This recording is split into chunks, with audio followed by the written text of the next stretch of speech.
Hello and welcome to part 2 of our Truck Festival special of interviews unedited. On today's show, interviews with Lightlines, She's in Parties, The Claws, Better Joy and The Guest List. So let's crack on, shall we, and play you our first interview from Lightlines. You will know the lead singer of Lightlines as George Shelley, formerly of the band Union J and loads of other places too. But he's back in a band. It's called Lightlines and he's changed up his music too. So we had a chat with the band to talk about new music and more. So, Lightlines, how are you? We're really good. Yeah. Good. Alex arrived today. Went straight to Costa. Done a lot of social media, a lot of press kind of stuff. Honestly, it's nice to be here, backstage in this press tent bit, and not have anything to worry about. We came yesterday to put the tents up, which I'm glad we did, because it's, you know what putting tents up are like. And it was a bit stressful yesterday, and we were at Costa this morning doing social media stuff. But yeah, it's lovely. How are you, Will? I'm doing well, thank you. Good.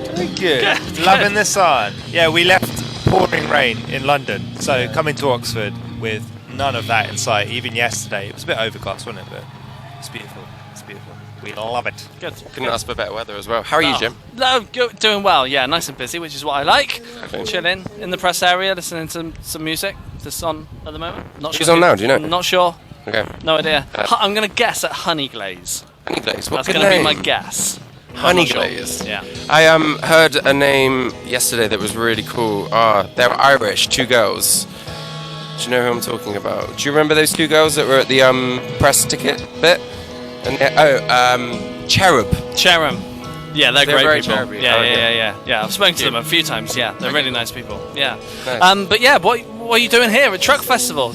Well, I actually got tickets to Truck in December because I met a girl called Molly who I did a track with last year with Grief Encounter, and she became my best friend. Big shout out to Grief Encounter. And then she was like, you should come to Truck, I think you'd get on with my friends. And so I booked tickets in December, and in the last 6 months I put a band together. Alex was my boss last year in a coffee shop, Will is my neighbour, Yeah. and we've just put this band together. We were going to do one single, then an EP, then an album, and I was like, the band should come to Truck, because it's my birthday on Sunday. Happy birthday. Thank you. So we got tickets, and we're here. Yeah. Yeah. Want to take it? So the single has dropped. The single has I've got it in my email. Yeah. Called Wasted. Called Wasted. Tell us a bit about the single. I think you're the best person to take this. The thing is, I think you got this. I think you can do it. You know? Wasted's about getting wasted and being like wasting life. And Do you know what? I would be interested to know what you think Wasted is about. Like, how do you connect to Wasted? I mean, you've told me before, but I think it's important other people... It's just about wasting that time. Like, you've got this potential and you've got so much to do with life, and I think that goes for everyone, not just yourself. Yeah. And to be able to do something about that, and by releasing this song you are doing something about that, and I'm not just directly talking to you now, I'm talking about everyone, but it's just, you need to do it. Yeah. Like, don't waste your life. Exactly. You only got 80, 90 years. Exactly. Max. Yeah.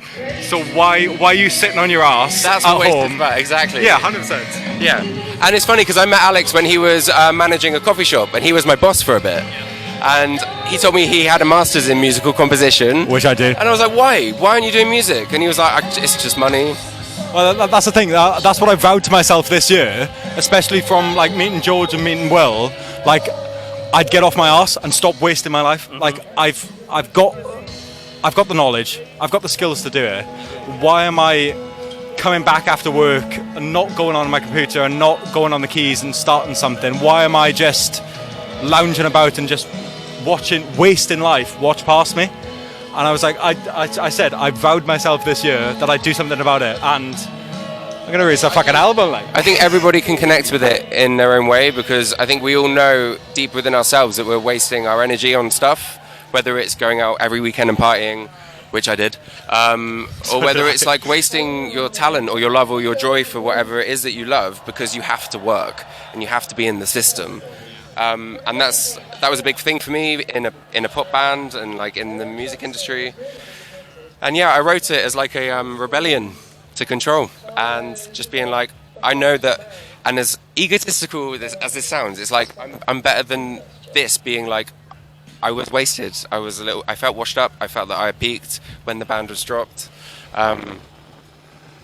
And I thought I was wasted on being wasted. Does that make sense? It's like an oxymoron sort of thing. No, is that the right thing? Juxtaposition. Yeah. It's like, you know what I'm saying. I'm not great at English. Oxymoron. Anyone got an English degree here? We're all creatives. We don't do it. Yeah. I think COVID helped a lot of people kind of move away from the job they were doing. They all got furloughed, didn't they? And then they went, well, I can do what I want now.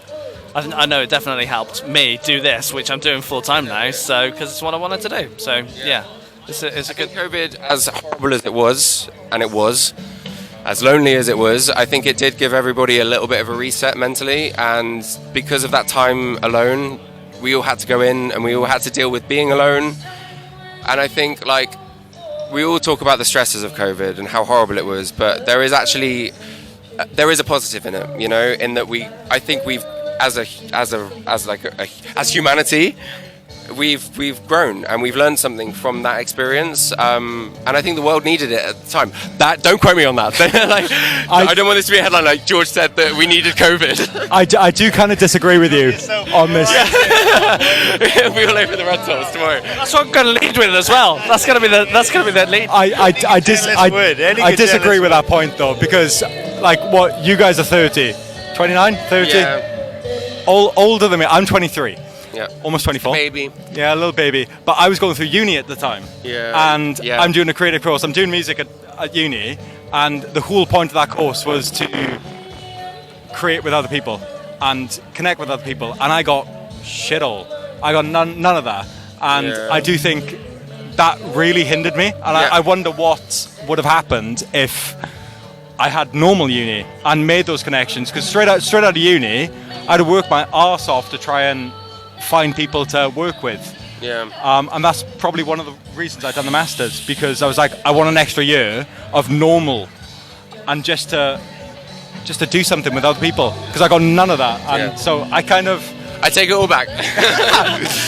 But that is one of the many like bad sides to it. Yeah, exactly. We've got different. Yeah, do you know what I mean? Everybody has their own experience of it, and I can only talk on my experience of it. It gave me a bit of perspective on my life and a bit of silence after a lot of chaos. But it was horrible. It was horrible. Yeah. And everybody missed out on so much for so long. But then I look at it the other way of, like, I was doing so much of my uni, like, actually studying for my university, because I had nothing else to do. Yeah. Like, if I was going out partying 4 times a week, which is what I was doing in first year, exactly. Would I have done this? You might not have a master's in musical composition. He mentions this to everyone. Yes, I do. I do have a master's in musical composition, but can we just let it be? No, I'm not going to let it be. It's a skill. It's an achievement. Does it help? Not at all. It does. He's in Lightlines. It does. He would have been in it otherwise. That's the only reason why it's here. Well, that's the quarter. You have to have a master's in musical composition to join Lightlines. It's the minimum qualifications that takes to get in. No, only joking. It's a bit like Del Boy saying, "Oh, Rodney's got 2 GCEs." It's my boy with 2 GCEs. Yeah, you do compare me to Del Boy quite a lot, which I don't mind. Like, do I? Yeah, it's the like whole like. Mean people. Oh, I say this, you've probably said it once before. Yeah, maybe when I was. He's like, how'd you get everything for free all the time? That does piss me off. I'm sorry, but we went to Wagamama's and I love his accent. Wagamama's. We went to Wagamama's and you had to leave a review for like a free book, and we were like, oh, I really want a Wagamama's book, and then we ended up leaving like 4 or 5 books. Yeah. It was ridiculous. Like how I've never had anything free in my life. How does this jammy little git get all this stuff? So we've tangented now, so sorry. Did you hide my bit? Yeah, I did. No, I have my whistle. You can, go for it. It's very hot. Are you editing this or is it all one roller? It's all rolling. Okay. No editing. So I'm just kind of holding it there, just in case you do the No, burp. it's all good. I mean, we could share. Yeah. I'm joking. Right, so Lightlines, new single's out. The sound that you've made with the single, is it the sound you wanted? because obviously it's different from what you've done in the past. Is it kind of where you wanted it to go? Oh, 100%. 100%. I think Yeah, I mean, I would say in terms of the sound, it kind of all fell into place from the start. 100% agree. And we were all on the same wavelength, exactly what needed to be done in terms of structure as well. Like, I remember the first song that we did, I won't name it, it's a surprise. But we structured it out in about 15 minutes, and it doesn't usually work that fast. Sometimes you have to like take breaks, come back to it, think, nah, that was quite right. We need double the length for the second chorus or something like that. Well, it was like 2 takes on the guitar, wasn't it? Because we done it where you was on the keys and I was on the guitar, and we were like, oh, we'll just do 2 runs of this. Yeah. Oh, that's it. Yeah. And then it was done. Yeah. I was like, that can't be. I've driven 30 minutes for this. I feel cheated. I know. That was just the start when we were realising, blimey, we're on a wavelength for this. And then when it came to the sound, there was no kind of, I don't know about where we should go down that avenue for the guitar sound, or whether, does that drum sound work? Obviously there was like mixing revisions, but a lot of the time it was just like very clean cut, and we knew exactly what we wanted, and the sound was in all of our heads, which makes it very easy, and a lot of it was trying to be creative. It's all happened so organically and naturally, honestly, and I think it's interesting you say that, because about the sound, we struggled to say what our sound is, and we've got an album. We've got 12 songs. 12 songs. We haven't given any details away yet. Spoiler! And every song is different, because every emotion is different. Every experience that the song is about is different. And having been in a box myself, in the pop boy band box, I really wanted each song to have its own stamp. And Will is our producer, by the way. So Alex plays with the guitars and bass. Yeah, I do. And I was just like, I gave them the songs as me and Alex just playing on guitar, like really, really rough demos. And I was just said to Will, just do what you think you hear. And that's what he's done. And I think every song has a different flavour, it has a different theme, it evokes different feelings in you.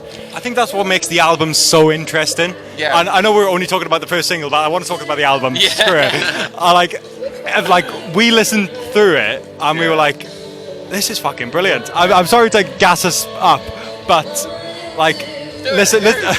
You should be proud. I'm so. And he's done all this with a job as well. Like he's and got a master's in musical composition.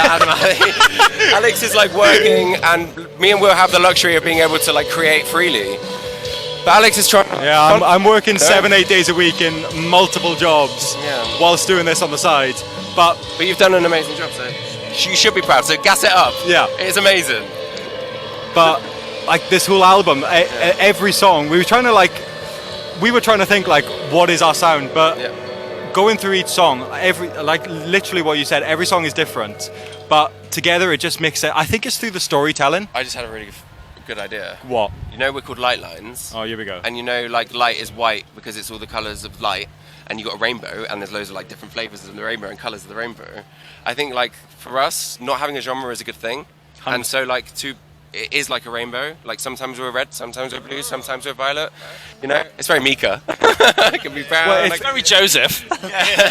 Wait, but it's if true. You're angry, why aren't we writing a gritty punk rock anthem that is literally wasted? But then if you're sad and if you're delicate and you just want to express your emotions carefully, then you talk about other stuff. I can't wait to do the happy stuff with you guys, because like obviously you can tell we've got a lot of energy as a three, because we just bounce off each other. And we're going to write together for the like, we're in this, like you say, like for the long game. It's we don't want like number ones, we don't want loads of streams, we don't give a shit really about like all of that stuff that makes that a lot of people value themselves on as an artist. I used to in Union J. Like we got a number 2 instead of number 1, and we were dropped for it. And I always we don't measure ourselves on it. That's very. Exactly. I'd love a number 2. I know, yeah. I think we all love a number 2. Yeah. But I just think as long as we can create, make music, and be free creatively, and be able to afford our mortgages or like rent or just to eat, that's all this is about. We want to play live. We got a lot of energy live, and there's another 2 members that you've not met because they're not here, because they've come on like at the last bit for the libraries. We are like the core of Lightlines, and all the music is produced like in-house, and it's been us promoting it, making the content, the videos, all of it. But yeah, we just like expressing ourselves and talking, as you can tell. I can tell. Can't get me questions in. I know, sorry. It's fine. We'll live with Video it. training. It's been a while. Yeah, especially for you. I'm sure it's been a while for you as well. We'll touch on Union J in a bit because I want to find out how this compares to that. But you must have some shows you want to be getting booked in and doing. What's your plans this year? We want to do our album kind of release promotion gig at Scala. That's what we're looking at in King's Cross. That'll be a really fun gig.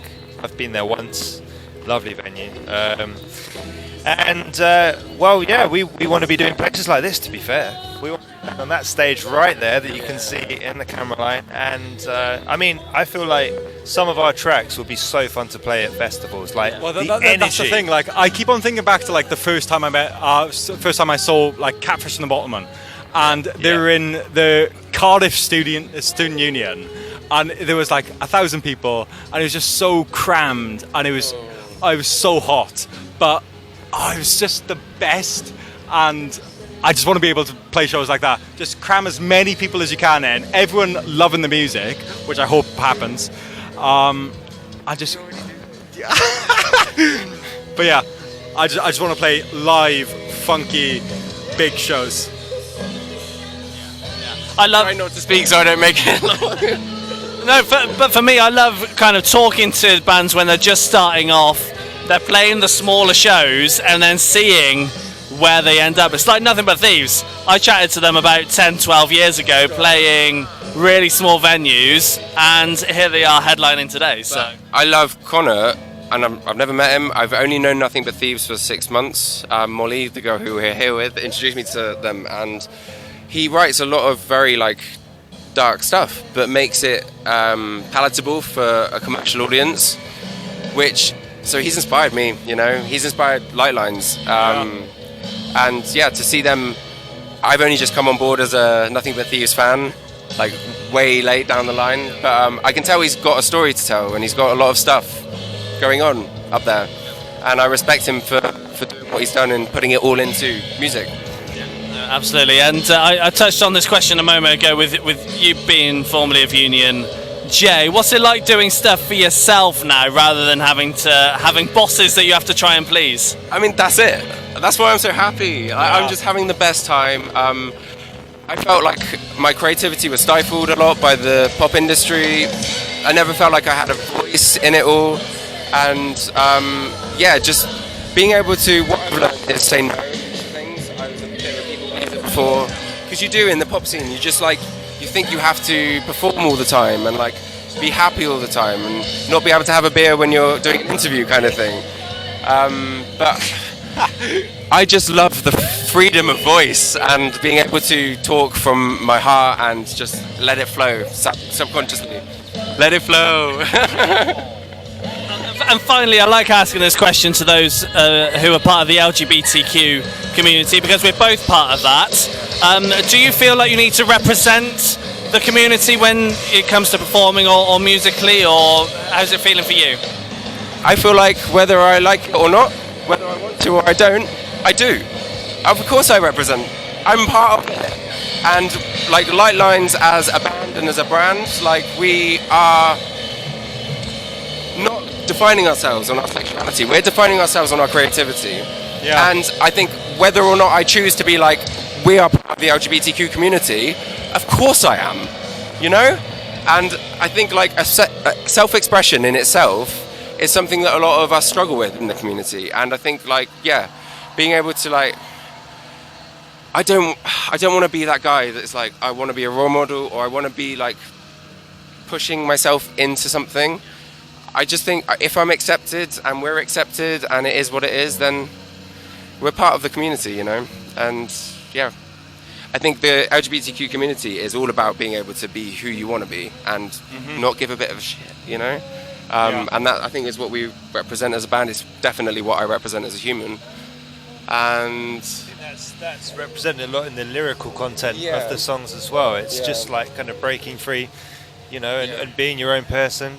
There's obviously there's a lot of music of our nature out there that has that kind of lyrical content, and I guess that was influences for influenced the lyrics, and also like going back to the production approach in terms of like trying to be unique. Like I was trying to bring like sort of like Jeff Buckley vibes to the table in terms of like lots of quirky sounds and make it sound different to, I don't know, what you might hear on your typical, I don't want to say a radio station, I'm not going to say a radio station, but your typical radio tune. I think that's you're trying to make it timeless, you're trying to make it stand out, be unique, and I feel like we've done ourselves justice. I think so. Quite considerably 100%. So across the album, and like I said, it was as we said at the start, a lot of it was very easy to do. It just kind of fell into place. It was too easy. We were thinking, blimey, we things just kind of just aligned from the start. We had that artistic vision that was on point, and there's no arguments or anything like that. It was really nice. 100%. And I hope you enjoyed the interview there with Lightlines. Now, we are all over social media, so come and find us at The Sounder Lab, yes, on all the socials. And you can also check out the website, thesounderlabuk.co.uk. Now, we've got a brand new interview from She's in Parties from Truck Festival. They are releasing music as we speak. We had a chat with them all about it. So, She's in Parties.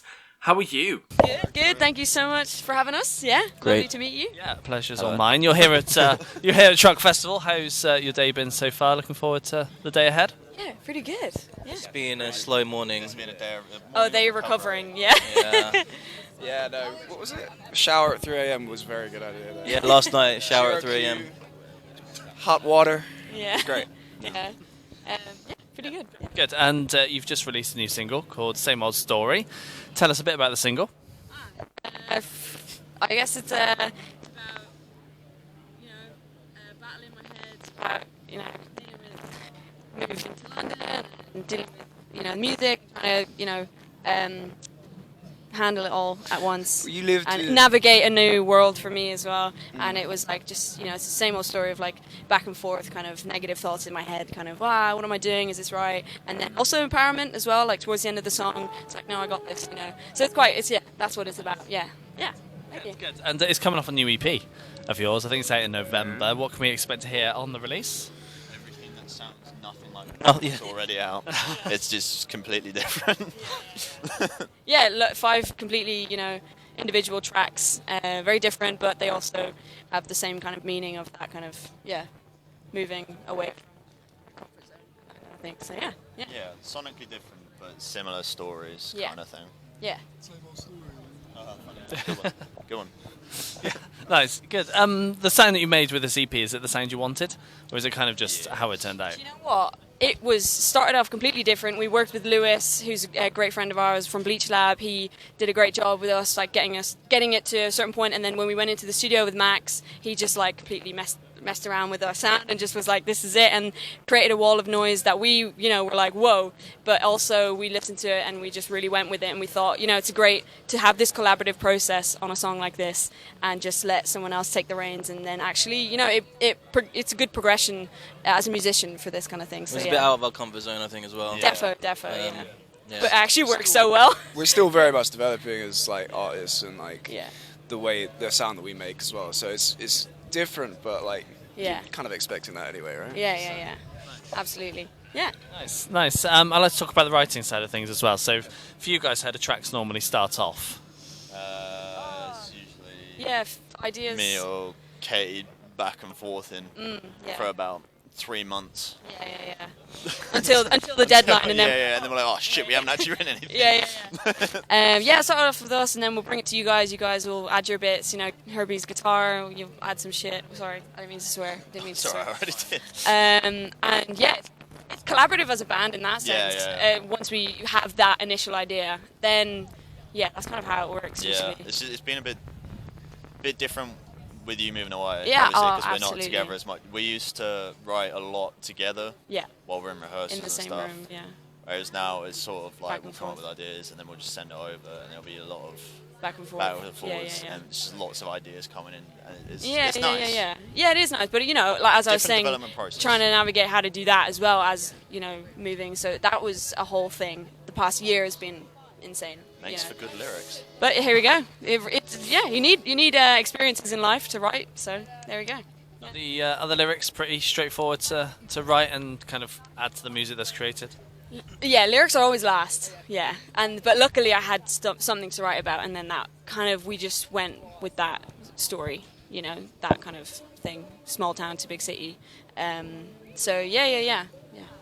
You are kind of just starting your festival run of the summer. You've done a couple of shows. I think you've done the one yesterday, was it?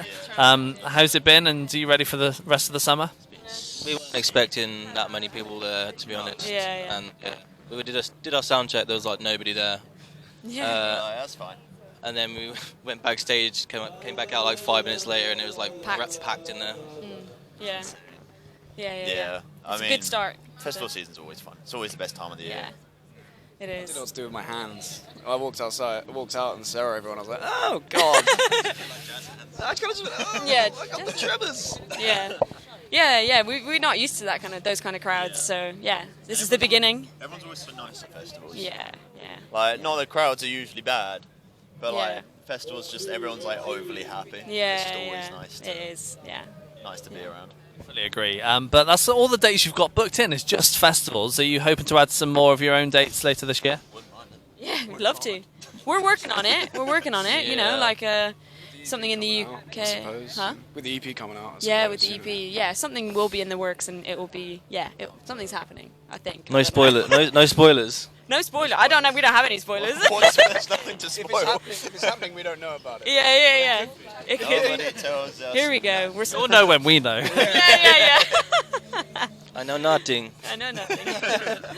And is there anywhere you've not been to yet that you want to go and play at some point? In the UK or just anywhere?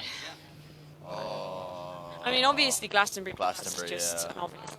Yeah.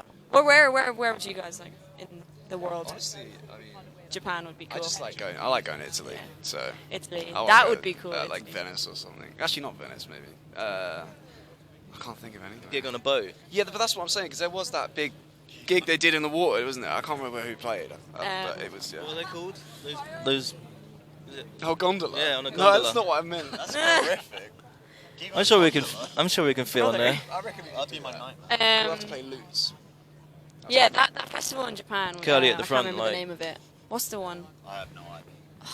I can't remember the It's name. not the in one the that UK. Pretty useless to be honest. Yeah.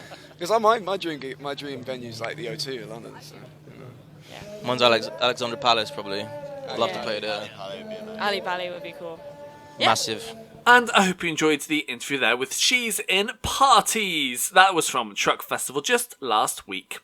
Now, here on Spotify, we also have a fresh playlist bringing you 150 brand new up-and-coming artists that we feel like you might just enjoy yourself. And if you want to find it, head to Spotify and search Fresh by The Sound Lab on the search bar on Spotify, or head to our website, thesoundlabuk.co.uk, and click the Fresh Playlist button. Now, while you go and do that, we're going to play you our next interview from The Claws. They are back releasing new music, and we had a chat with them all about it. So, The Claws, how are you? I'm alright, man. A bit warm. Yeah. Sticky. After Yeah. that.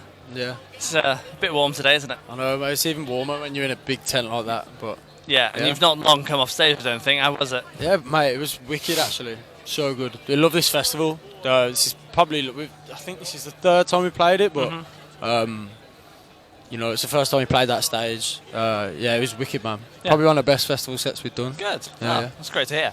And once you finish here this weekend, what's your plan next? Well, we've got Preston Live tomorrow and then Tramlines on Sunday, so Busy. we've got to keep it sensible, really. You know, we've got stuff on, so Yeah. But we'll have a good time. We'll go and watch the Ratings and then Blossoms. Yeah, nice. And what's your plan for doing some more shows and touring this year? Well, it's album year this year, Okay. our debut, so we've got biggest tour we've ever done. at the end of the year across the UK and potentially maybe into Europe. So yeah, it's all systems go, man. It's all systems go, selling well. So tell us a bit more about the album. Well, it's kind of like a long time coming, really. You know, it's taken us like, you know, a good few years of graft to get here, and it's finally started to click on it. So it just feels like the perfect time to bring it out. But you know, it's a body of work that's, you know, basically a symbol of like 4 lads growing up from being mates around school and college to growing into, you know, men together. So you know, it means a lot to us and to people who are behind it. Can't wait for it, man. It's a dream, and it's to release your album. So yeah, hopefully put our stamp on the world. Yeah, for sure. The sound that you've made with the record, is it the sound that you wanted, or is it kind of just how it turned out? No, it's like, if you listen to us from the start, you know, our early stuff is very much like garage band kind of, you know, 17, 18-year-old kids just trying to make noise and put gigs on for their mates. But you know, as we've kind of grown up over the years and matured over the last 2 EPs prior to this album, it's kind of a culmination of everything, and it's all kind of led to this one place, and that's what the album is. You know, I can't really bracket it as like a particular sound or down a particular avenue. It all just sounds like the Claws, really, but it's basically, you know, a product of our parents' record collection that we skived off from when we were kids, just morphed into one body of work, and so yeah, it's come out exactly as we'd hoped. Good. Tell us a bit more about the writing process. So for you guys, how do tracks normally start off? Well, it's predominantly, it kind of comes from, you know, at the start of this year and the back end of last year, you know, writing the album, I locked myself in the shed at the back of my garden that I've kind of like cleared out and made into a little writing recording space. So I've been hibernating in there for the past, you know, 8-9 months, just writing away, coming up with ideas, and then, you know, I'll get a bass idea down together, or someone else will come up with a little riff or something, and then we'll get together and demo the idea and, you know, bring it to life that way, and then all get in around it on the studio and try and bring it. But, you know, we try and do things as collaboratively as possible. Do you know what I mean? Because I think that's where you get the best out of it. You know, if I've written like a little song, I could do it all myself, or, you know, any of the lads could do it all themselves, but it's never going to be as good as if you get everyone around it in the room. So that's how we try and do things. Yeah, nice. Tell us a bit more about the lyrics side of things as well. How easy do you find it to create the lyrics to your music? It varies track by track, really. There's a couple of songs on the album that, you know, I wrote just came out, just fell onto the page, but other ones you kind of have to go fishing a little bit more, and it depends what you're writing about, really. A lot of the album is there's a lot of social commentary on the album, which tends to be, you know, a little bit harder for me to kind of put into words sometimes, just because there's so much going on around where we've grown up. But there's other songs in the album that are, you know, a little bit more personal to myself and emotional, and those tend to be the ones that, you know, you kind of just write really quickly and come out, because you know it's all in your head. You know what you're gonna say. But yeah, that's the gist of it. Nice. And I'm sure you wrote more than what made it onto the record. What happens to those now? Do you consider them again down the line, or is it a case of binning them off? And to be honest, there's a couple of songs that I wrote for the album that were good enough to get on the album, but it's weird. It was like, you know, it's hard to explain. They were more than good enough to get on the album, and they'll probably end up on the second album. But you know, we had our track list kind of set in mind from the start, and yeah, there's a couple of songs that have been out for a couple of years on it that just deserve to be on our debut album. So there's, you know, I think there's some songs that could easily have been singles off this album that ain't on it. So, but that's all for the second, I need to know. Yeah, nice. There's plenty of touring still to come. Where do you want to get to?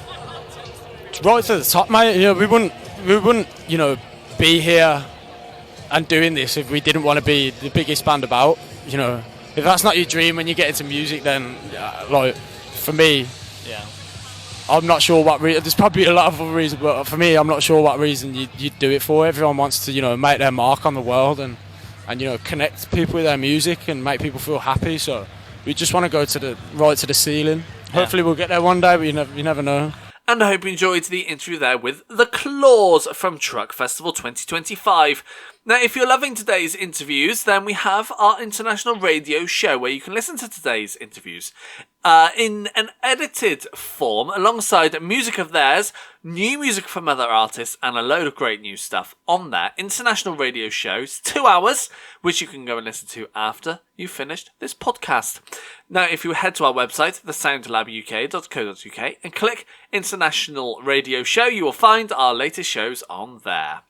Now, while you go and do that, we're going to play you our next interview from Better Joy. She's just been releasing new music with more music coming too. So, Better Joy, how are you? Hi, I'm good. How are you? Good, yeah, not too bad. You're here at Truck Festival. How's your day been so far? Do you know what? It's been pretty streamlined, and then we got the wrong time of the set, and I thought I'd be able to get ready after. I'm not very good when things change last minute, so it's been a bit, but it's fine. I feel good now. Got a drink that I've not opened. Good. But yeah, no, happy to be chatting to you. Good, yeah. And to you. You're kind of in the middle of some festival shows. How have they been going? Yeah, well, we kind of had our first one yesterday, really. Which went really well. Like, it was quite a family festival, and there was lots of kids around. But it was a nice warm up for today. Yeah. So yeah, I just went into the tent then, and was a lot bigger than I expected it to be. Yeah. So that's good. Good. Yeah. Good. You've been busy releasing music. Yeah. This year. Tell us a bit about what you're doing. So I released my debut EP in March. And yeah, it had 6 tracks on. It was kind of something that we worked on last year, and we did a bigger project and we split it in 2. So we've got a sister EP coming out in October, and it's a sister EP because it was born at the same time and same influences and all that. So yeah, just got more music coming out, and I'm writing my debut album now, which is exciting because I feel like each bit of step along the way I'm getting closer and closer to who I want to be really as an artist, and finding my rhythm with it. And yeah, it's just kind of been one process, but kind of on display, like learning who I am and who I want to be. But I love what I'm doing, and hopefully it's just going to get better and better. So do you know what direction you're wanting to take your sound and your music in? I'm going to just keep that stum for now, just in case it changes. Yeah, I know. I know. I feel like it's become really apparent to me what I really, really love, and I want those influences to come in. Yeah, but it's just been trial and error, and it's just been like, does this work? Yeah, it works, but how can we make it a little bit more me? So yeah, but I mean, the stuff that I'm listening to now at the minute is like Sam Fender, Wonder Horse kind of vibe. Yeah. But yeah, I won't say any more. Yeah. Is there things that you've tried though that have completely not worked for you? Is there an example you can give us? At the very beginning. Yeah. But no, like, yeah. I mean, I started off really as a singer-songwriter, so I was on the piano doing that kind of music, which is kind of where it all began for me. But it just something was always kind of missing with it, and then I got into guitar music and was like, okay, this feels way more me than the piano stuff. But you know, I want to bring a piano tune in at some point. Like, it's where I started, so I'm just gonna have a bit more freedom with it all. Nice. Can do whatever I want, really. Yeah. Why not? That's what it's your own project. That's how I'm approaching it. Yeah. Good. No limitations now. So. Yeah, it's true. And let's talk about the writing process as well. So how do the tracks normally start off? It's melody and chords for me. And then sometimes if I've got lyrics, it'll just come in naturally, but a lot of times it's nonsense until I figure out.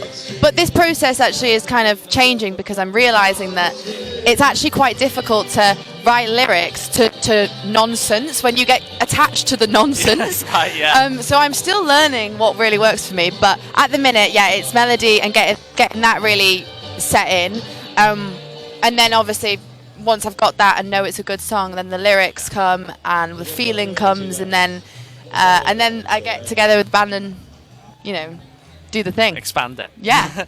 Is it quite straightforward then to add the lyrics, or is it a bit of a challenge? I think it completely depends where I'm at. Sometimes lyrics are really easy, and once I have a theme, lyrics are really easy for me. Yeah. It's when I don't have a theme that I struggle. I mean, you need the point of the song before you can go anywhere. I mean, that sounds quite, when I said it out loud, it was quite an obvious thing to say, but as long as I've got something that means something and I've got a really valid point, I can do the lyrics and I can explore it, and they're ever changing. Like a lot of the lyrics, like always change. Like I'm constantly trying to rewrite, but sometimes I'll write lyrics that really don't mean much, but I just really love, and I'm like, do you know what? That just came out naturally. Maybe that's what it is. Yeah. So it's like it's always a different approach to every song, really. Nice, yeah, nice. A couple of weeks ago, I had a chat with a wonderful artist called Amy McDonald. You are heading out on tour with Amy. I know. Later this year and into next year as well. Yeah. Can't wait to be doing some shows with her. Oh, that's so cool that you had a chat with her. Yeah, she's. I mean, yeah, I can't really believe it. I really can't believe it, but very excited. Not complaining. That one is going to be mega. Yeah. And she's so cool. Yeah, she is. Are you ready?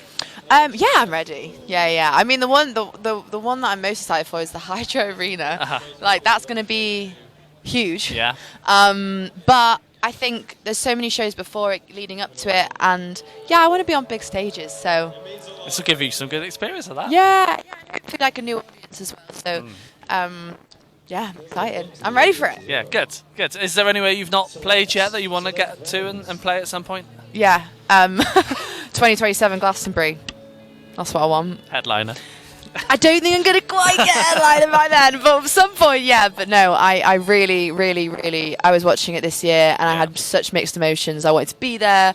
I wanted to perform there. It was a magical. I had a really nice weekend watching it, but I want to be on those stages. It's huge. It's a huge site. It's crazy. I have been before as a punter, but yeah, every time I've gone, I've just looked on those stages. I'm like, one day. I'm sure it'll be. Hopefully. Sure it will. 2027. You heard it here first. Yeah. And I hope you enjoyed the interview there with Better Joy from Truck Festival 2025. Now, you will notice that this is part 2 of our Truck Festival special. And if you've missed part 1, then check us out on Spotify and YouTube, where we have interviews from Franz Ferdinand, Maximo Park, Home County's Big Fear, and Sleeping Together. So go and check that out after the show. And while you go and get that all lined up, ready to go, we've got one final interview to play you, and it comes from the guest list, who we also had a chat with at Truck Festival 2025. So guys, how are you? Yeah. Very hot. How are you? Not too bad, hot as well. Here at Truck Festival, how's your day been so far? Really good. The gig was unbelievable, from our perspective anyway. Just a lot of people showed up, probably more than we expected, and yeah, they gave a great response. Couldn't really ask for more, to be honest. Definitely our best festival crowd, like, out of anything so far, I think. Yeah, loads of people. It's a good little festival, this. Yeah, it is, yeah. Heard lots of good things. And once you finish here this weekend, what's the plan next for you guys?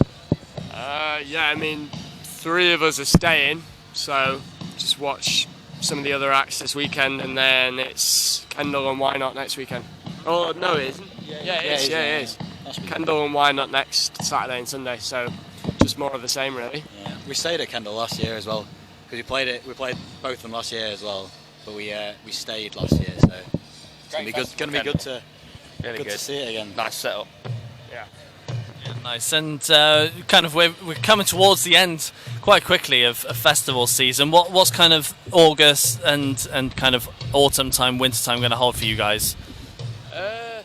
We have a couple more in August, don't we? We've got Victorious, got Gathering Sounds in September. Have we not got anything else in August? Well, Why Not and Kendall over here, not. I think that's it though. And then at the moment that's it until November, until our tour.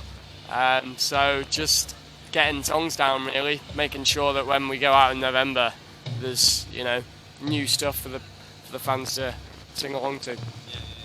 How's the new stuff sounding? Really good. We've had a great time. We've been recording in Norway with Matthias Tellers, who's just great. Really, he kind of understands what we're going for, I think, and just leaves us to do our thing. So we're really excited to see the reception on the new songs we've been recording with him.